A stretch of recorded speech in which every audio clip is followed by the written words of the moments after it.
And thank you for letting me be here again. I love the music. It was great. And it's good. We're on the right screen and everything. So I'm excited to be here again. God has had a message on my heart for a while now, and it's probably about a 12 sermon series, but I'll condense it into like one message, maybe.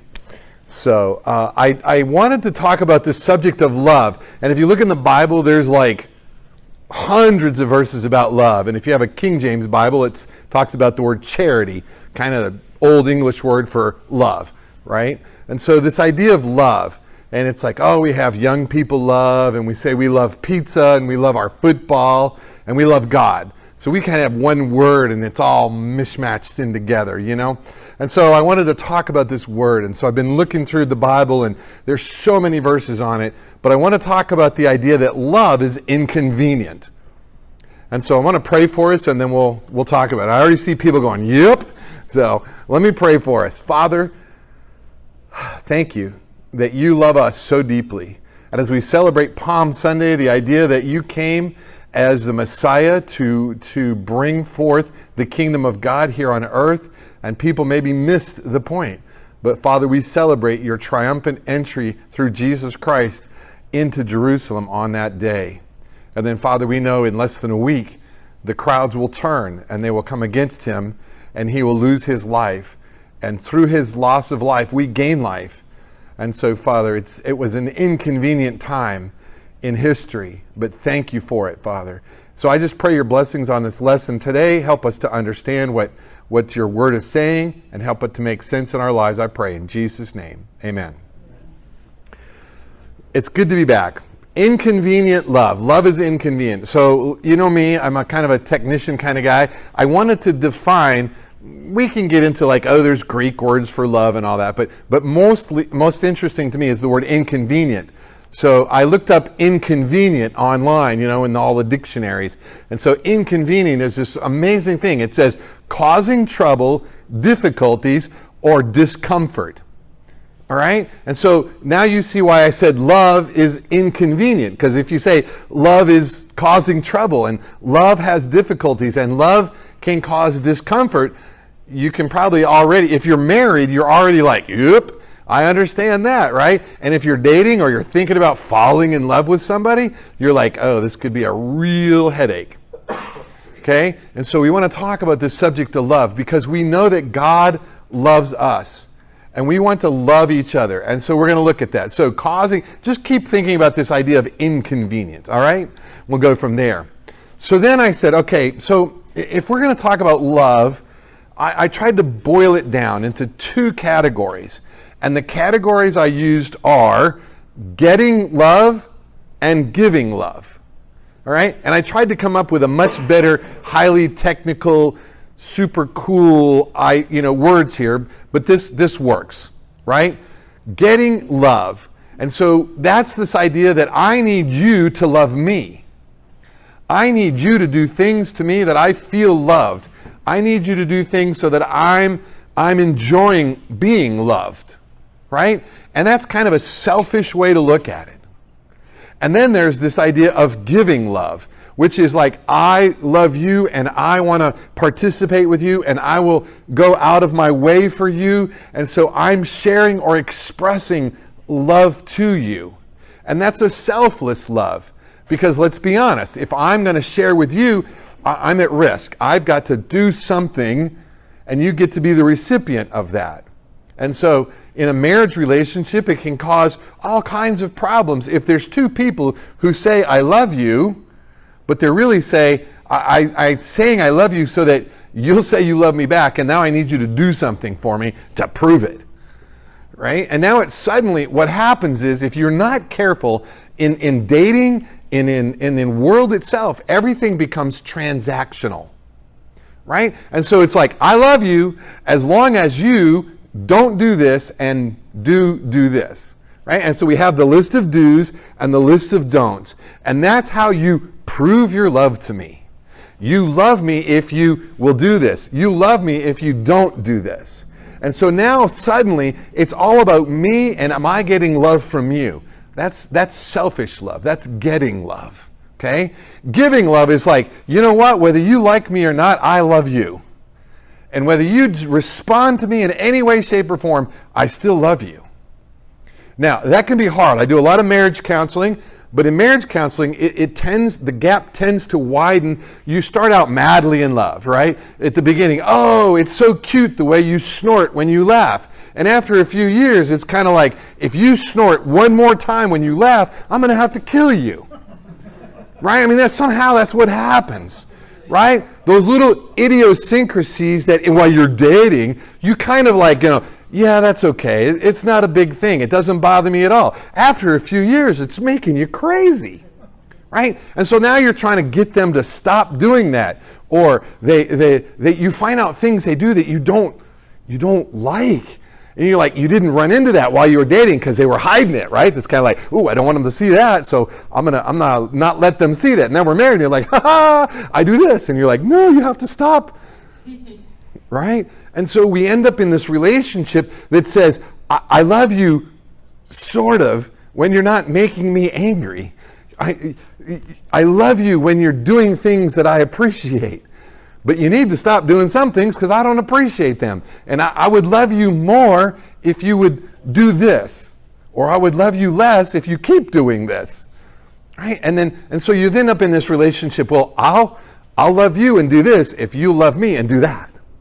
And that's what I mean. You end up in a transactional relationship, right? It's all about me and what you're doing for me, and I will respond if you're doing things for me, then I'll do things for you. Now, who's going first? Somebody has to go first. And so in marriage counseling, I try to take the couple out of the selfish gain of love and look at the selflessness of love, and that's very inconvenient. Does that make sense? It's very inconvenient. So keep in mind, as we go through the scriptures, we're going to look at getting love and giving love, and we're going to see what the difference is, okay? So the first part is, I need you to recognize this in 2 Timothy. Is a great passage. It says, realize this, right? This is Paul writing to his younger preach boy named Timothy, and he's going like, dude, you need to understand what's going to happen, right? This is what's going to happen in your church, right? That in the last days, difficult times will come, or difficulties will come. Men will be lovers of self. There it is, right? The self-love thing. Lovers of money, boastful, arrogant, revilers, disobedient to parents, ungrateful, unholy. Right? And so Paul is trying to tell him, look, when the world has its way, when Satan has his way, first off, what is Satan all about? Satan's all about getting stuff for himself. He was created as an angel of light in the kingdom of God, and he went, that's awesome, that's not enough. I want more. And what did you do with Adam and Eve? Adam and Eve got everything perfect in the garden. And he went down and said to them, he's like, you need more. And they're like, okay, we do. Okay, thanks for telling us. Now we need more. But God already said you don't need anything. But Satan said you need more. That's his mode of operation, isn't it? You need more. How much money is enough? You know how much money is enough? Just a little bit more. I don't care how much you have. I don't care how much you have. You're looking to get a little bit more. Okay? And so that's what's happening. When Satan has his way in the world, people become lovers of themselves. And let's face it, I'm all about me. Right? And let's be honest, who are you about? Most of the time, you're all about you. And you don't have time to care about me because you're worried about you. And I don't have time to worry about you because I'm worried about me. You see what happens? And this is Satan's ploy. This is his device to get us divided, okay? Lovers of money. And then it goes on to say this. They're unloving. Just flat out unloving. They don't care. You're on the side of the road broken down. They don't care. They have no compassion at all for you and your problems. Why? Because they're all about themselves. That's what happens, right? They become unloving, irreconcilable. You can get divorced over what's called irreconcilable differences. That means we just don't get along anymore. We do not want to come together as a couple. That's what that says, right? I don't hate them. They don't hate me. Nobody's done anything like god awful. It's just, you know what? It's time to split up. We don't see eye to eye. That's what we say in America, right? We don't see eye to eye. Irreconcilable, Malicious gossips, that's the best way to tear people down. Just spread a prayer request, right? And just spread gossip about people. Without self-control, just, if there it is, take it. Okay? Then haters of good, treacherous, reckless, conceited, lovers of pleasure rather than lovers of God. That's what the world is today, isn't it? It's all about me and my pleasure. And if this is convenient for me, and I don't know why, and I don't quite understand society as a whole right now, but it tends to be, and it seems to be, that younger people are all about convenience.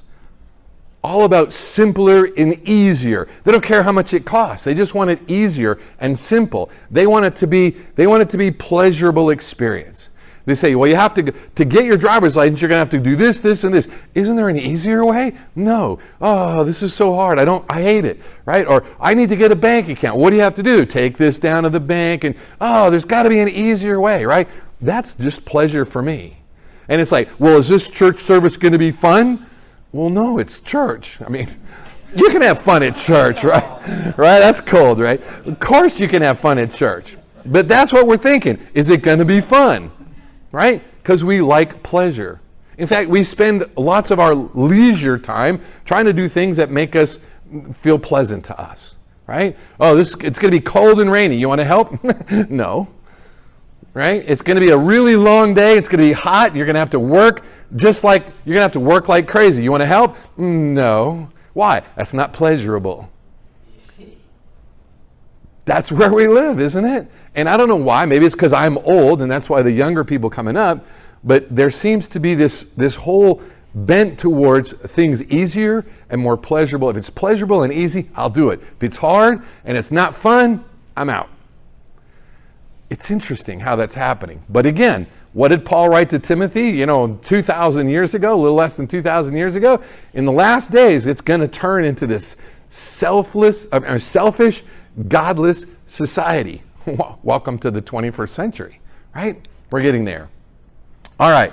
So I want you to understand that selfishness is kind of this selfish love is this thing where I worry about me. And that's my flesh. That's me just trying to make things easier and happier for me. I really don't care about you. Let's be honest, right? I'm all about myself. And so this is what Paul talks about. When he talks to the church in Galatia, he sets up this dichotomy of these two opposites.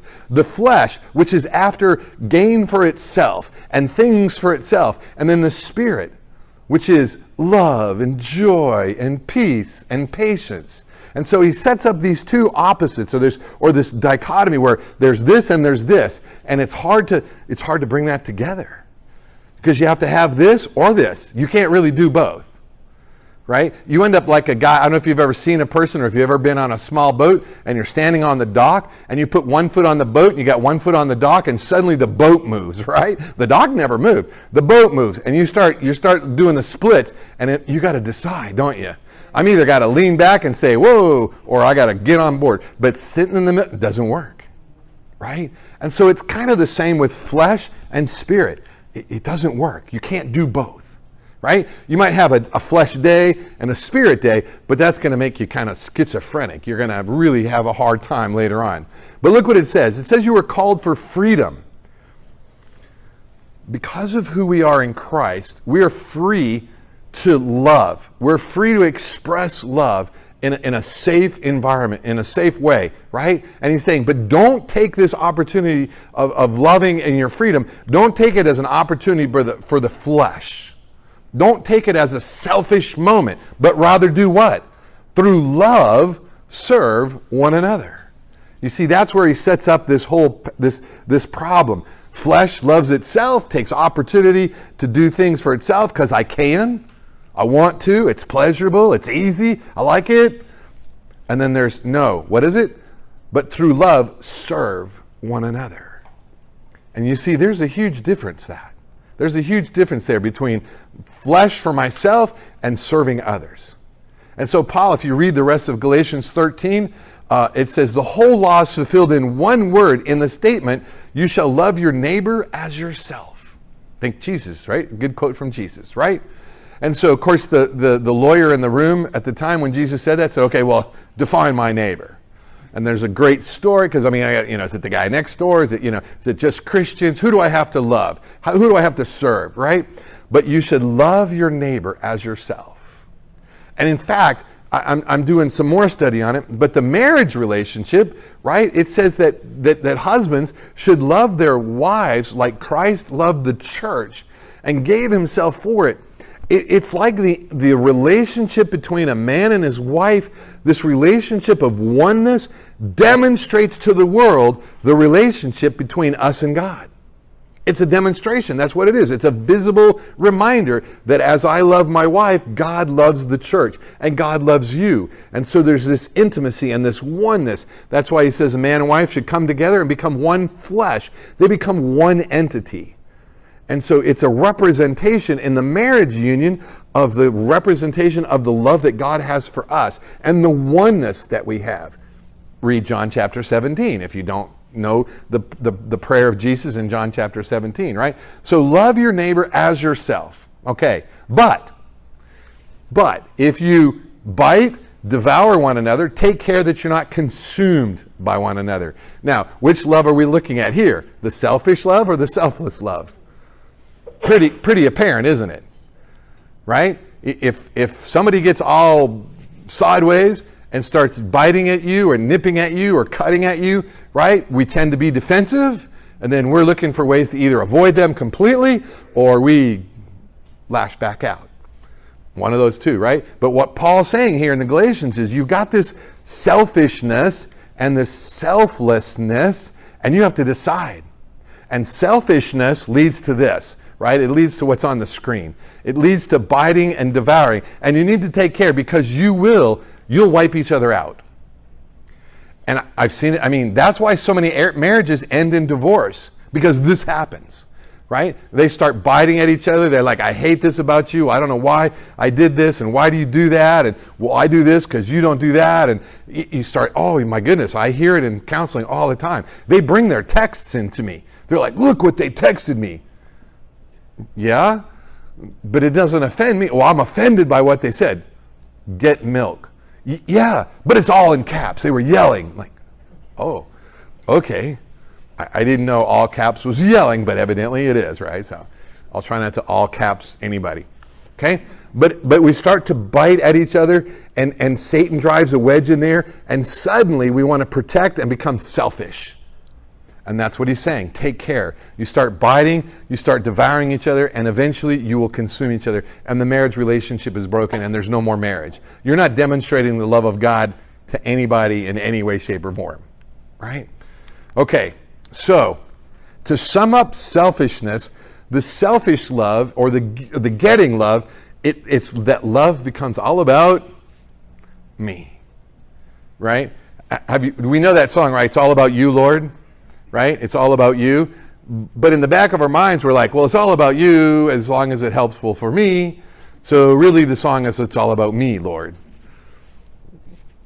Because that's kind of what we're thinking, right? We're like, okay, if I pray enough or I give enough or I go enough, then maybe I'll get whatever it is I need or want or think I have, right? So even in our love for God, it ends up being this warped thing, but it's like, it's cool because it's going to help me.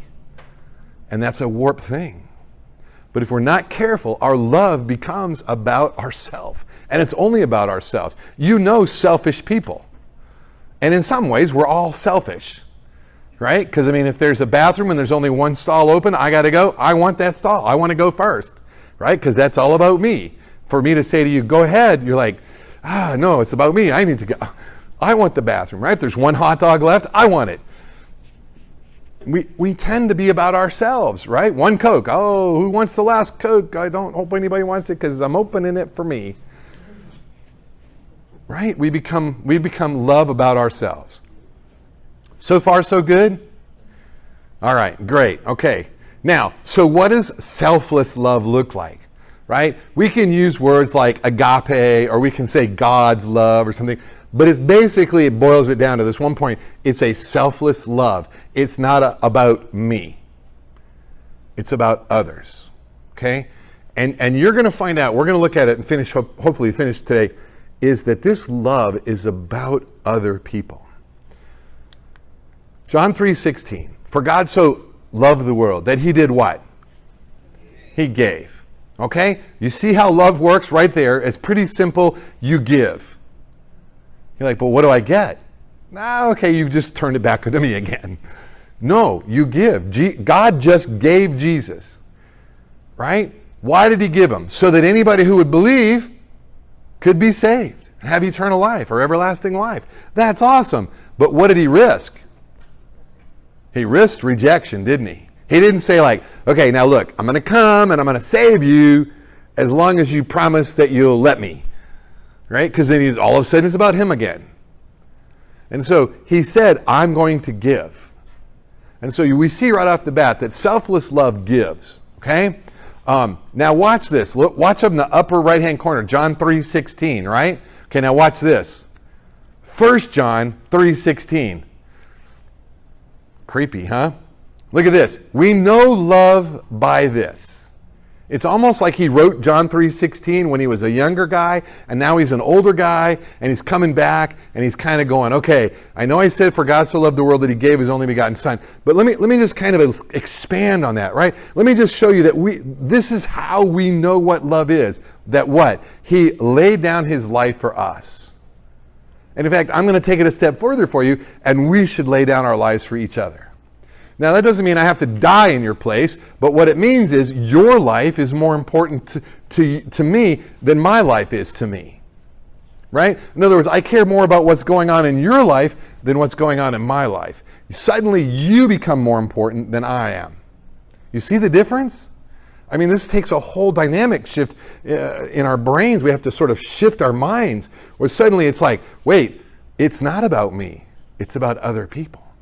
Right? And so there's this idea that I am a child of God, having received his love, I'm now able to love. Because in and of myself, let's be honest, I'm all about me. Right? But once I resolve that I don't need any more love because I'm full of the love the Father has given to me, now I can share love. Right? I can give love. I can lay down my life for the brethren. I can be more concerned about you than I am about me. All right. So suddenly, if we look at this, love becomes about others. So are you seeing a difference here? You're seeing something that should be different, hopefully, about that. Okay, so now back to John. It's interesting to me as I study that Paul wrote 20, out of 27 books, Paul wrote 13. So literally he wrote half of the New Testament. And it was all kinds of like cool theology and how we should live our life out. But John wrote the Gospel of John, and he wrote 1st, 2nd, 3rd John, right? So we've got these 4 books, and they're completely jam-packed with one word over and over and over again. You know what the one word is? Love. And so he talks about this concept of love over and over again, and I want to read just a couple of verses in 1 John chapter 4, verse 7. It says, Beloved, let us love one another, for love is from God. And everyone who loves is born of God and knows God. Okay? And so he's again expanding on this idea of love. All right? But look what it says. John, the new commandment I give to you. I guess I should have put this in red, right? Because who is it? It's Jesus talking. A new commandment I give to you, that you should do what? Love one another. Now, it's hard to love if I'm selfish, because it's all about me.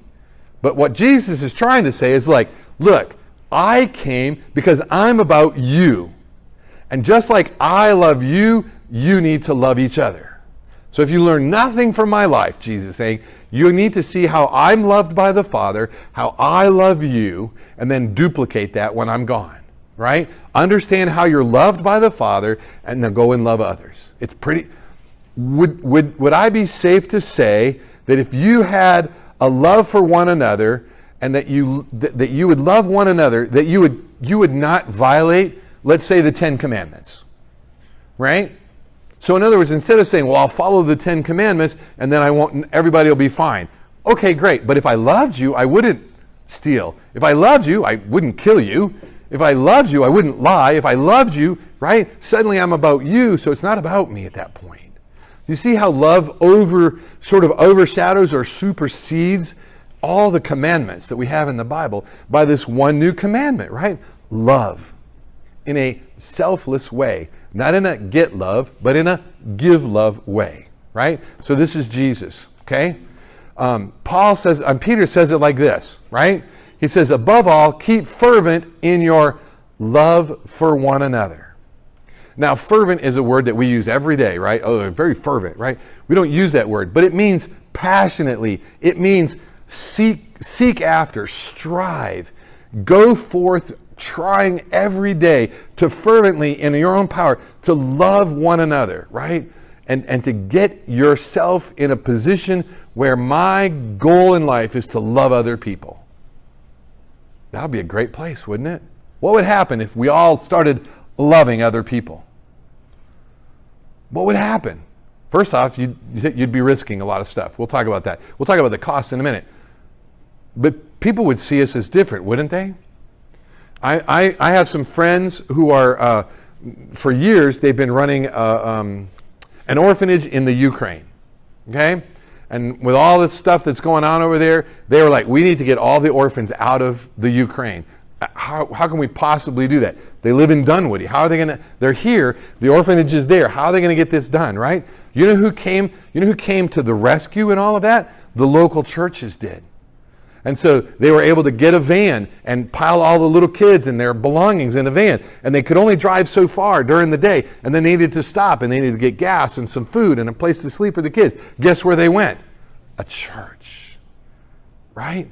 Because the church was concerned, not about their own lives, but about these children, right? And then they found that they could get to the next town. They said, we know a pastor in this other town, go to this church and that church. And so they were able to slowly work their way across the Ukraine and down into Romania. And then an orphanage in Italy said, we're going to send a bus, a big bus, and we're going to take them all the way to Italy to get them completely away and completely safe. You know what that was? That was a church orphanage that did that, right? And so you see, they were more concerned, the churches in the Ukraine are more concerned about the people of Ukraine than they are their own lives and what's happening around them. And it's devastating what's going on. She's sending me reports, and it's awful. But she flew from Atlanta to Romania and then crossed into Ukraine, going to help other families. At 4 o'clock this morning, I preached in Bulgaria. Isn't that cool? Via technology, I was able to preach in a church in Bulgaria. And there are families in that church that are driving from Bulgaria straight north all the way through Romania into the Ukraine, collecting families and bringing them back all the way down. It's costing them hundreds of euros in gasoline, because gas is you think gas is expensive here, go to Europe and buy petrol, as they call it, right? And so they're spending their time and their energy and their money and they're loving on other people. And it's dangerous. It's not exactly an easy trip. It's not like, well, I'm going to swing by Florida and pick up some grapefruit and bring it home. It's not like that. It's dangerous, right? There aren't the kinds of rest stops and rest areas. You just pull off the road and park and sleep. And so it's way different. But you see, when we're more fervent about our love, guess what? Then all the little things, the multitude of sins it's talking about, it's all those little annoying things, right? And so someone says, oh, I hated your sermon. It's like, wow, that kind of hurts, but it's okay. I don't want you to hate my sermon. I hope you like my sermon. But if you walk up and go, that was like the worst sermon I've heard in my life, be like, wow, that hurts, but it's okay. I can receive that. Why? Because my love for you is greater than my offense of you. Right? I mean, let's be honest. If our love was greater for people than their offenses, we would be like, it's okay. And then people go like, okay, you're weird, because like, I know I just offended you. I told you it was horrible. It's like, yeah, I understand. It's okay. They would be like, okay, this person, maybe I need to reevaluate. But you see, we're so quick to defend. Well, you just didn't understand what I was saying, or you weren't paying attention, or I saw you were in the wrong book in your Bible. I saw you were in the wrong page, right? You nodded off through the good part. I could defend, right? That would be a selfless protection, right? Or I could say like, how could I improve? What would help you to understand what I was trying to get a point? What would work for you? You know? There was a pastor preaching, and a man and his wife were in the front row, and the man fell asleep. And the pastor was trying to preach, but it was kind of annoying. This guy's asleep in the front row, you know. But he's trying to keep going, but he keeps noticing this guy's asleep in the front row. And so finally he can't stay anymore, and he just stops his sermon. He goes, "Ma'am, would you please wake up your husband?" And she replied back, "Oh, no, you put him to sleep, you wake him up." Right? So hopefully I'm not putting you to sleep, okay? But you see, love covers a multitude of sins because it's like you don't take offense. Why not? Because you're already filled with the Father's love, and He's the one that counts, and I have a love for you that supersedes or overrides, however you want to see that, the offense that may occur. It covers the sin. I'm trying to be practical. Someone offends you, you have to say like, okay, well, I need to defend. You're like, no. If you love them, you'll hear what they're saying. It's really hard in counseling to stop one of the people from trying to respond right in the mid-sentence of the other person. Right? The other person say like, well, the other day, you know, I asked them to take out the trash, and he said he would take out the trash. And well, I was going to do it. You just never. Okay, hold on here. Let's quit trying to defend yourself, right? Let's hear the story. Let's hear what's being done. But see, we're so quick to defend. We don't share any kind of love. We just share selfish defense. And so love covers a multitude of sins. All right. So,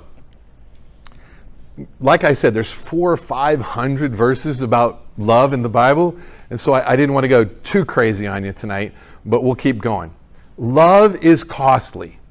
All right? Selfless love is costly. It costs, there's risk involved. So, like, imagine way back, if some of you are there and some of you were there a long time ago, imagine you're like dating and you really like this person, right?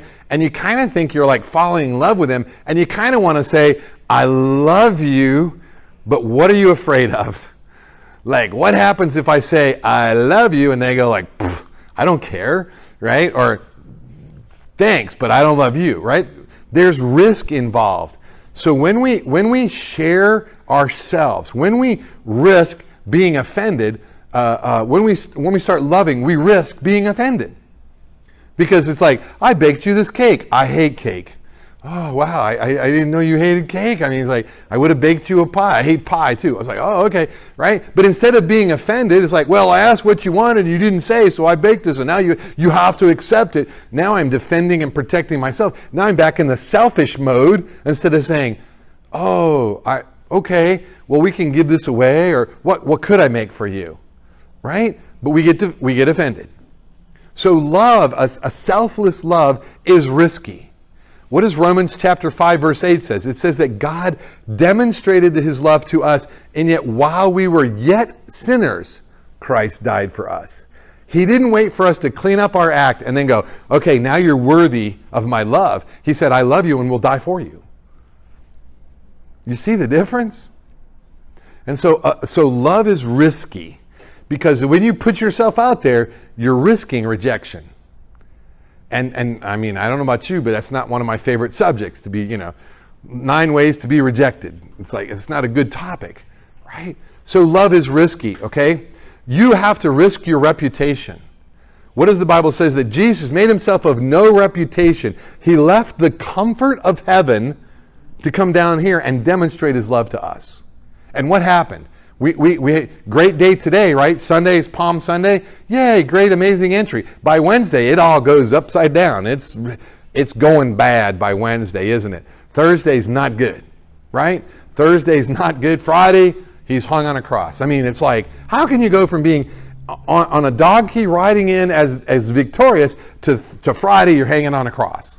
I mean, that's quite the shift, right? But He wasn't worried about His reputation. Now, let's be honest. What are we worried about? We're worried about our reputation. What do people think?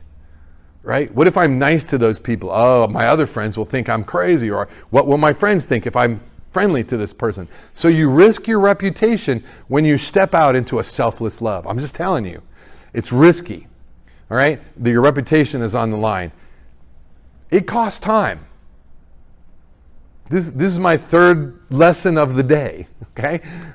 My whole day has been wrapped up. I started at 3:30 this morning. I preached at 4 a.m. I jumped in bed about 6. I slept till 7:30. I got up. I drove to church in Marietta. I taught a lesson over there, right? I came home. I tried to take a nap. That didn't work. So like I jumped up and like trying to get here, right? So there's time involved with helping other people. Right? Those people who are moving those refugees out of the Ukraine, it's costing them time, it's costing them money. It's costing them effort. So love is costly. If you think, well, I'll do it if it's not too inconvenient. No, what's the whole title called? Love is inconvenient, right? There's cost to it. But there's also some great rewards, okay? I want to go back to the risk, the time, the money. I want to go back to that. Now look at what happens in 1 Corinthians 13, because I do weddings, and every bride or groom is like, oh, we need some of the love passage, right? It's kind of like the love boat, but it's called the love passage, right? 1 Corinthians 13 is all about love. Love is this, oh, that sounds so sweet. I'm like, oh, you have no idea. You have no idea. You're this young couple. Oh, it's so excited. I'm so in love. It's like, yeah, right. You don't even begin to comprehend what it's going to cost you to get to. Now, I'm not trying to poo-poo it, but there's rewards, but it's costly to love, okay? So now look what Paul writes in 1 Corinthians. He goes, if I speak with the tongues of men and angels, if I am the best speaker out there, I am the Joel Osteen, Andy Stanley, whoever you want to think is the best, I'm better than them, right? It's like music to your ears when you sing or when I speak, right? If I have all of that, but I don't have love, guess what? Useless, right? It's not how well you play your instruments. It's like, do you have a love for the people you're playing for, right? Because that will supersede your abilities.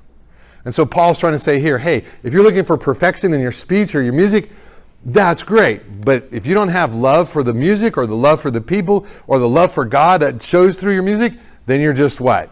Noisy gong, clanging cymbal. That describes most of my singing abilities right there. Noisy gong, right? Okay? So you say, okay, I'm on that. But how about this? What if I have the gift of prophecy and I understand the whole Bible, right? I got it figured out. Man, I know the answer. I know where it is. I know the Greek for it. I know it in 3 languages. I got it nailed down. I know God's word. It's all there, right? If I had knowledge of all mysteries and all knowledge, if I had all faith so that I could move a mountain, that's serious faith right there, right? But I don't have love, guess what? Worthless. It's nothing. You see what Paul's trying to say? How important love is? This is a selfless love that we're talking about. Not the me love. It's a you love. It's a giving love. Okay? He said, but if I don't have love, then it doesn't matter how much prophecy you know, it doesn't matter how much Bible you know. If you're not willing to help or love other people, you got nothing. Right? Look at this. What if I gave everything I owned to feed the poor? Right? What if I surrendered my body to the point where you could take me in someone else's place? Paul's like, nice. But if you don't have love, guess what? It profits me nothing, the Bible says. Okay? So we can say, oh, I'm helping. Yeah, okay. But it's almost like your attitude of helping is more important than your helping. And what does God weigh? What you do or your heart and your acts or your motives, right? In fact, the Bible talks about that in Hebrews, right? The word of God is active and sharper than any two-edged sword and able to divide between bone and marrow, soul and spirit, and the intentions of the heart, soul and spirit. And the intentions of the heart. It knows why you're doing it. Why are you doing what you're doing? What's your motivation, right? Why am I doing this? He says, if you don't have love, it profits you nothing. Now, here's what I read in that verse. I read many things. But I like the double negative. So no love, no profit. That's what it says, right? So if that's the logical equation, no love equals no profit, can I say the inverse is true? Inverse, yeah. Is the inverse true? Love equals profit. You see how that works? No love, no profit. Love, profit. There's a reward for this love. Jesus really summed this up in one easy to understand lesson. What did he say? It is more blessed to give than to receive. He kind of summarized the whole love thing in one easy phrase, didn't he? It's more blessed to give than it is to receive. So if I could understand and get out of my selfish mode and start turning my heart towards this selfless mode, suddenly there's profit in it for me.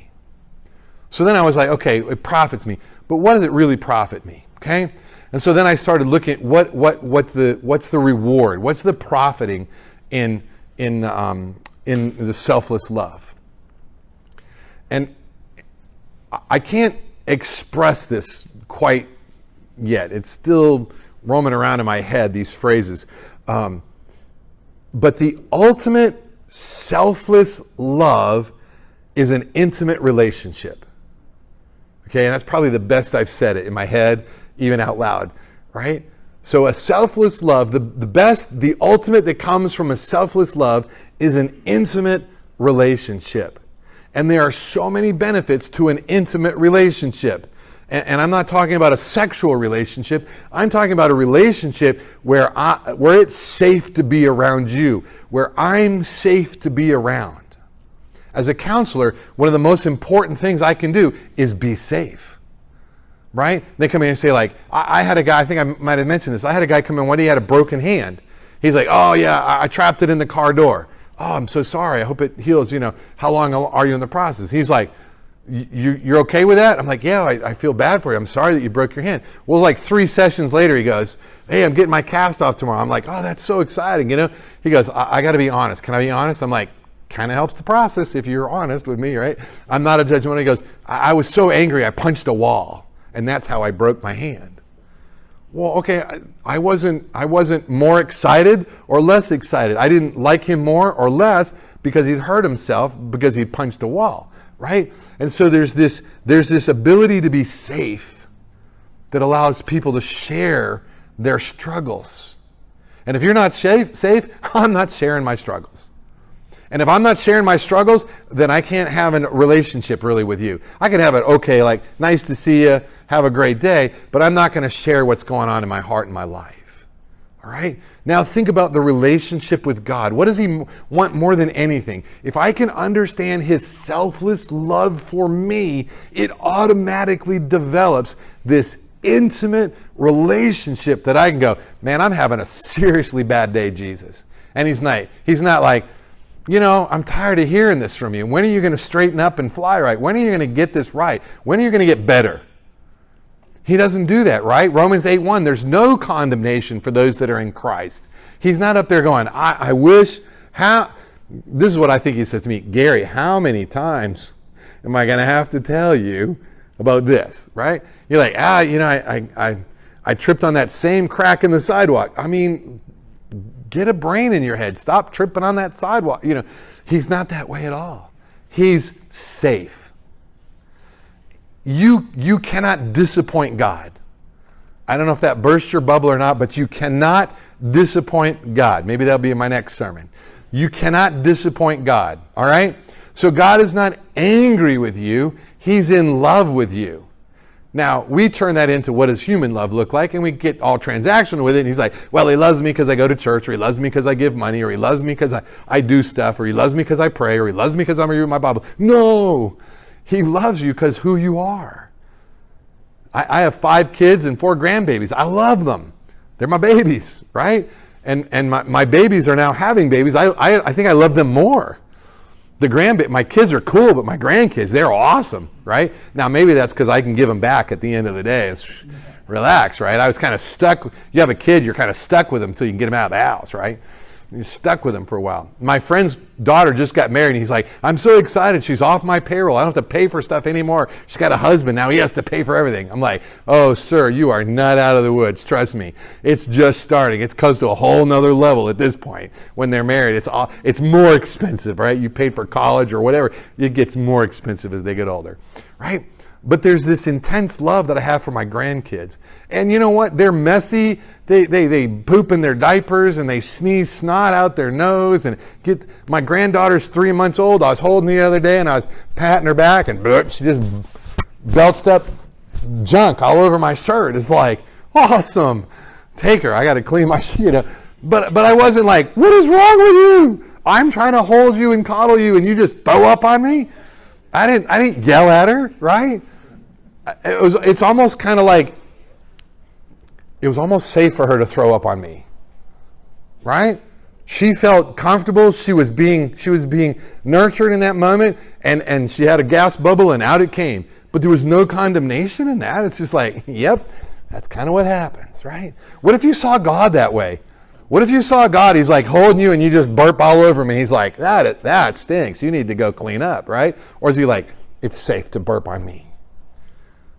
You see the difference? So I'm trying to wrap it up for you in that love is the ultimate intimate relationship.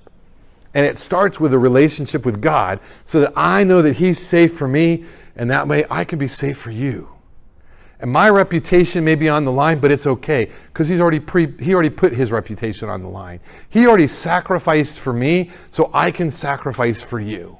You see how that works? It's amazing. It makes great intimate relationships, right? It provides value and safety for you. And I don't know how to explain that other than the fact that when God looks at you and goes, I love you so much, that should give you a very deep sense of value. You have value to God because you love things you value and you value things you love. And so those work together. And so that's safe.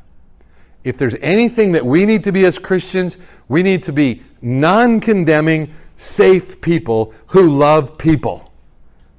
That's what we need to be. But we're kind of known for what we hate, or we're known for what we are against.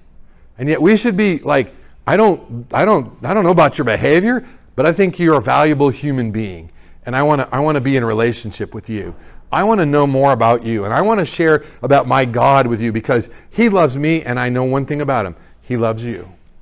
And you may end up going to jail for your behavior because if you keep drinking that much and driving or you keep stealing, you may end up in jail. But you know what? He loves you so much, he'll go to jail with you.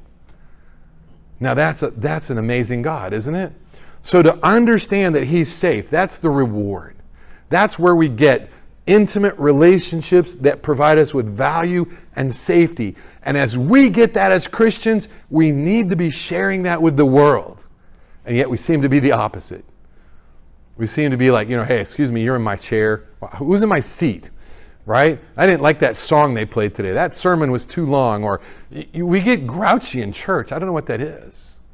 Right? And I don't know if you know the family that's yelling at each other in the car until they drive into the church parking lot and suddenly everybody's like, oh, what a great day. It's so nice to be here, right? They're yelling and screaming at each other all the way up. And especially if you have kids, you try to drag them along, and just fly right and straighten up and don't embarrass me. Gotta love that one as a parent, right? God isn't up there saying, don't embarrass me. In fact, I would say that the relationship we have with God is so safe, it allows me to risk failure.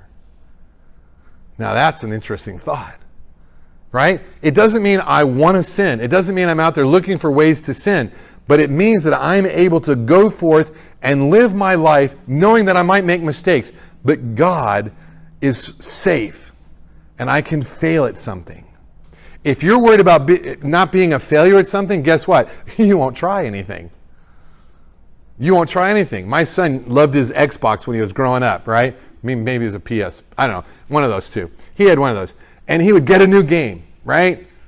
Madden, whatever. And he would get it and he would get so mad because he couldn't master the game in one easy lesson, right? Again, he wanted it easy, right? I was like, if you mastered it one game, it wouldn't be a good game. You'd be bored with it, right? It takes time and effort to develop the tools and skills required. You have to be willing to fail, right? You don't throw any passes. You don't have any incompletions. That's perfect. You don't have to throw a single pass and there's no incompletions. But guess what? You got no completions either. You got to throw the ball. And guess what? You're probably going to get picked off. You got to run the ball and you're probably going to fumble. But guess what? You can't play if you don't. You can't win if you don't play. And so God makes it safe. Not that he wants us to fail. Not that he's saying, I don't care about your failures. They hurt us. Our failures hurt us. But it's safe to fail around him. There is no condemnation. And so it's the ultimate in safety. It allows me to risk. It allows me to love you and not necessarily need you to love me back. That'd be different, wouldn't it? Okay, so what is love, right? We're trying to get to the selfless love here. Love is patient. It's kind. Right there, that's kind of rules out all the people that I know, right? I get so impatient with people, right? Love is patient. Oh, that ain't going to go over well. These people are taking way too long, right? I'm impatient. I mean, I'm first in line, and I'm ordering a number one because we're going to make it as convenient as possible, and it takes forever, and I'm like upset because I'm just impatient, right? Are you impatient? But true love cares about that person serving your food. True love cares about those people in the back that are slaving away to make that food for you, right? True love is patient. It's like, it's okay. Take your time. Oh, I'm really sorry. I'm running behind. It's okay. It's all right. I'm not going to die if I don't get my French fries in the next 30 seconds. But you see, we get selfish and we can't be patient. It's kind. It's not jealous. It's not like, well, where were you? Why are you doing that? Why aren't you looking at me? You should be looking at me instead of looking at that. It doesn't get jealous, right? It doesn't brag. It's not arrogant. Puffed up. It's not prideful. Okay? Doesn't act unbecomingly. It doesn't seek its own. And there you go, right? So we just proved that love that's selfless does not seek selfish love. It doesn't seek its own. It's more concerned about the other person than it is about itself, right? Then it's what? It's not easily provoked. It doesn't take into account wrong suffered. Okay, well, right there you lost me because I remember everybody that's ever wronged me in any way, shape, or form, right? Don't you keep track? Like, okay, I remember that day they shorted me like 4 French fries. I remember that day I didn't get my right change back, right? I mean, we're always thinking about the way people have ripped us off. And yet what does love actually do? Right? It doesn't take into account the wrongs suffered. All right, now I'm just messing with your mind, aren't I? Because you're like, oh, no. I do not want to be taken advantage of. Love says it's safe to be taken advantage of. Doesn't mean you enjoy it. Doesn't mean it's fun. It doesn't mean you're looking for it. But when it happens, you're not blown up angry. There's more love in you for the relationship of the human being that you're interacting with than there is about what happens to me. And we don't live there, folks. We live in a fast-paced, dog-eat-dog kind of world. And so that's Satan's world. This is God's world, right? Doesn't rejoice in unrighteousness. It's not after all the ugly stuff going, I'm so glad you failed. No, that's terrible, right? It rejoices with the truth. All right, now, this is where it gets really hard, right? It bears all things, which means it's able to go through the ugly stuff. It goes through all the stuff, right? It believes all things. It believes in you.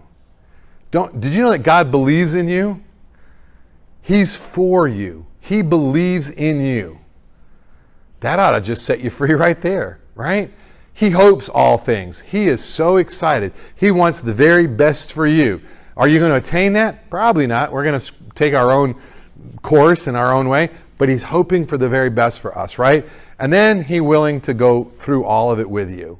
He endures through all our stuff, right? And then here's the big, this is actually 13, verse 8. It just says this, love never fails. And they say, well, that's not me, Gary. Right. It's God into you, through you to other people. I fail, but God's love does not fail, right?